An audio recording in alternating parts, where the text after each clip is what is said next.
When Jimmy Kimmel and Congresswoman Jasmine Crockett took aim at Marjorie Taylor Greene, comedy met Capitol Hill drama on late-night television. Kimmel, known for his sharp wit, spared no punches as Crockett joined him in skewering Greene, a prominent GOP figure. Their roast sparked such a storm that even Trump's Twitter feed couldn't stay quiet. But what exactly did they say to leave the former president seeing red? Their jokes hit harder than a failed diet plan at Mar-a-Lago, leaving Donnie Diapers searching for a soft landing. Kimmel didn't just bring the heat, he brought the whole kitchen. His jokes were so scorching they could have melted the bleach from Greene's hair.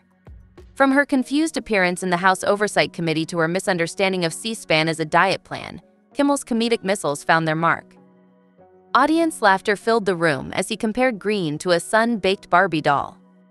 Critics might call mocking appearances low-hanging fruit, but in late-night political comedy, nothing's off-limits, especially for figures like MTG who dish it out. Kimmel's approach was surgical, using precise jokes to highlight what he saw as Greene's shortcomings in wit and charm. While Greene played checkers, Kimmel executed a comedic chess game, punctuated with nicknames like Hogan-headed honey-baked ham and Keystone Hot Pocket that landed with precision. Each punchline was a linguistic feat, landing perfectly like a gymnast's final twist. The audience ate it up, cheering Kimmel's sharp humor long into the night. Adding a delicious twist to the comedic banquet was the viral phrase bleach blonde bad-built butch body, coined by Congresswoman Jasmine Crockett. Even her pastor couldn't stifle a laugh at this gem. Jimmy Kimmel's satire of Marjorie Taylor Greene not only entertained but also exemplified astute political humor. It blended entertainment with critique, highlighting the enduring relevance of late-night television in the age of Twitter and TikTok. Speaking of which, one could only imagine the former president's reaction to this episode, though that's a story for another time. For now, let's savor Kimmel's uproarious performance. Few things are as satisfying as a well-executed roast, especially when aimed at Greene. Meanwhile, in the hallowed halls of Congress, Congresswoman Jasmine Crockett served up her own fiery dish while Kimmel took aim at Greene on late-night TV. The heat rivaled Trump's own ire after a disappointing round of golf, I assure you. Remember that intense exchange about AG Merrick Garland during the House Oversight Committee?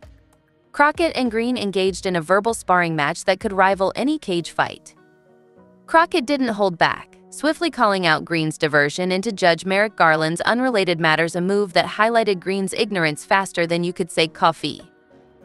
Here's where it gets juicy. Greene, in an attempt to out-Texan a Texan, launched a personal attack on Crockett. It was a colossal mistake. Crockett's memorable clapback, bleach blonde bad-built butch body, quickly became a slogan emblazoned on t-shirts, a testament to her wit. But she didn't stop there. Crockett openly suggested Greene might hold the title of the least informed member in the House of Representatives, a bold statement indeed. It's akin to being labeled the most eccentric attendee at a Trump family gathering. Despite Congresswoman Crockett's admission that crafting those one-liners took some time, her delivery made it seem as though she improvised them on the spot. It was as if she were playing 4D chess while Greene struggled with a game of tic-tac-toe against herself. What's most notable? Even some Republicans quietly applauded Crockett, a rare occurrence given Greene's divisive reputation within the GOP clubhouse. Now, let's turn our attention to the true standout of this political comedy act, Chairman Comer of the committee. His unfortunate struggle with disorientation, openly admitting to needing 2 hearing aids, resembled trying to referee a food fight blindfolded. As for Crockett's Make America Florida remark, it's worth clarifying. She isn't suggesting we all wrestle alligators while wearing socks and sandals. Her message underscores the importance of addressing critical yet less glamorous issues like the housing market, the economy, and SNAP benefits. Crockett's critique of Greene quickly gained traction on social media, outpacing even fake news on Facebook, sparking conversations on Twitter, and even capturing the attention of her pastor. It likely prompted Greene to reconsider her political path. Could she fare well on "Are you smarter than a 5th grader?" Well, that's a question best left untested.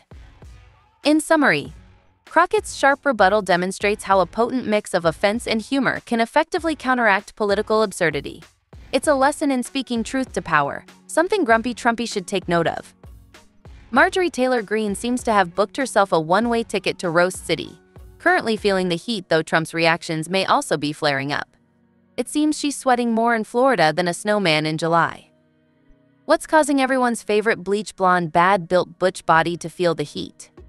She may have stepped onto the comedy stage, but instead of receiving laughs in good company, she's become the subject of laughter. Kimmel and Crockett didn't just overshadow her, they cast a shadow over an entire forest. Let's begin with a discussion of Marjorie Taylor Greene's intellectual prowess, or rather, its conspicuous absence. Jimmy Kimmel's jab about her bewildered demeanor during the hearing, mistaking C-SPAN for a new diet plan, hit the mark with painful accuracy. If Greene focused more on her legislative duties and less on conspiracy theories, perhaps she wouldn't find herself the butt of every political joke. Turning to her appearance, Kimmel didn't pull punches either. Comparing her to a sun-bleached Barbie doll might warrant aloe vera for the burn, though sunscreen wouldn't have saved her from the roast. Congresswoman Crockett took a direct route, suggesting Greene could be the least astute member of the House, an honor akin to being the orangest person at a Trump family reunion. Despite seeming to relish such distinctions, Greene finds little support even within her own party. Surprisingly, disapproval of Greene extends beyond Democrats and late-night hosts. Crockett's criticisms have earned nods even from within Greene's own party, a rare occurrence suggesting widespread dissatisfaction akin to a student disliked even by her own teachers. Why does any of this matter? Greene's public perception rivals Donald Trump's natural hairline in popularity. Her erratic behavior, off-topic rants, and general inexperience have worn thin on many, driving viewers to change channels. However, beneath the comedic surface lies a deeper critique of our elected officials' absurdities. When Kimmel and Crockett poke fun at Greene, they highlight actions that erode our political system. Recall Greene's belief in Jewish space lasers. Crockett's rebuke isn't merely a jest, but a substantive critique of her competence. Greene found herself in an embarrassing predicament reminiscent of an old Mar-a-Lago family portrait. As spectators, we're entertained, even as Trump likely fumes. The show isn't over, so grab your popcorn. Jimmy Kimmel and Jasmine Crockett have served Marjorie Taylor Greene a hefty slice of humble pie, and the irony. She didn't see it coming. When Jimmy Kimmel and Congresswoman Jasmine Crockett took aim at Marjorie Taylor Greene, comedy met Capitol Hill drama on late-night television. Kimmel, known for his sharp wit, spared no punches as Crockett joined him in skewering Greene, a prominent GOP figure. Their roast sparked such a storm that even Trump's Twitter feed couldn't stay quiet. But what exactly did they say to leave the former president seeing red? Their jokes hit harder than a failed diet plan at Mar-a-Lago, leaving Donnie Diapers searching for a soft landing. Kimmel didn't just bring the heat, he brought the whole kitchen. His jokes were so scorching they could have melted the bleach from Greene's hair. From her confused appearance in the House Oversight Committee to her misunderstanding of C-SPAN as a diet plan, Kimmel's comedic missiles found their mark. Audience laughter filled the room as he compared Greene to a sun-baked Barbie doll.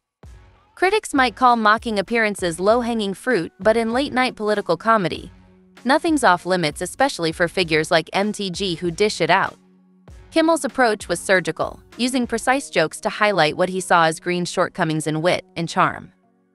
While Greene played checkers, Kimmel executed a comedic chess game, punctuated with nicknames like Hogan-headed honey-baked ham and Keystone Hot Pocket that landed with precision. That's all for now on Pop Gossip. Stay tuned for more juicy updates and hilarious roasts.